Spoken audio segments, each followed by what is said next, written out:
Lassie Farm with the final episode of The Merchant and the Alchemist's Gate. This is episode number 12 from where we left off here at the end of the story.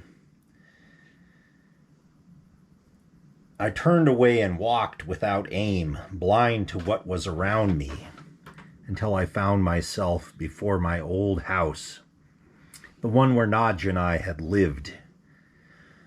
I stood in the street in front of it, filled with memory and anguish. I do not know how much time had passed when I became aware that a young woman had walked up to me. "My lord," she said, "I'm looking for the house of Fuad ibn Abbas." "You have found it," I said. "Are you Fuad ibn Abbas, my lord?" "I am, and I ask you, please leave me be." "My lord, I beg your forgiveness. My name is Miyamana, and I assist the physicians at the hospital. I tended to your wife before she died." I turned to look at her. "You tended to Nadja?" "I did, my lord, and I am sworn to deliver a message to you from her." "What message?" "She wished me to tell you that her last thoughts were of you. She wished me to tell you that while her life was short, it was made happy by the time she spent with you." She saw the tears streaming down my cheeks and said, "Forgive me if my words cause you pain, my lord." "There's nothing to forgive, child. Would that I had the means to pay you as much as this message is worth to me, because a lifetime of thanks would still leave me in your debt." "Grief owes no debt," she said. "Peace be upon you, my lord." "Peace be upon you," I said. She left, and I wandered the streets for hours, crying tears of release. All the while, I thought on the truth of Basrat's words. Past and future are the same, and we cannot change either, only know them more fully.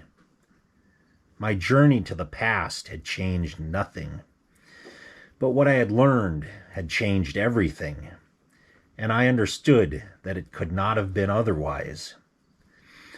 If our lives are tales that Allah tells, then we are the audience as well as the players, and it is by living these tales that we receive their lessons.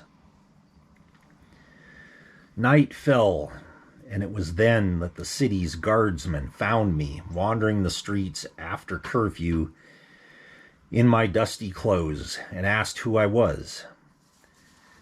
I told them my name and where I lived, and the guardsmen brought me to my neighbors to see if they knew me. But they did not recognize me, and I was taken to jail. I told the guard captain my story, and he found it entertaining, but did not credit it, for who would?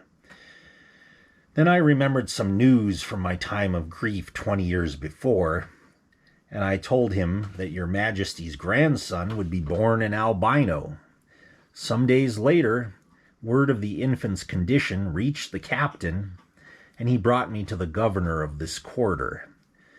When the governor heard my story, he brought me here to the palace, and when your Lord Chamberlain heard my story, he in turn brought me here to the throne room, so that I might have the infinite privilege of recounting it to your Majesty. Now my tale has caught up to my life, coiled as they both are, and the direction they take next is for your Majesty to decide. I know many things will happen here in Baghdad over the next 20 years, but nothing about what awaits me now.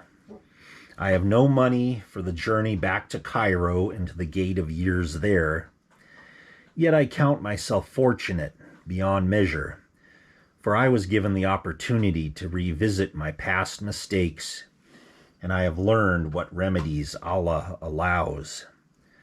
I would be honored to relate everything I know of the future, if your Majesty sees fit to ask. But for myself, The most precious knowledge I possess is this: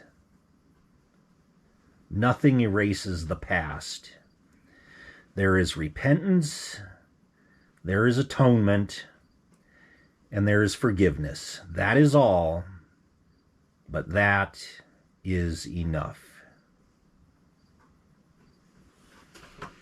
And that's the end of the story, The Merchant and the Alchemist's Gate by Ted Chiang, written in 2007.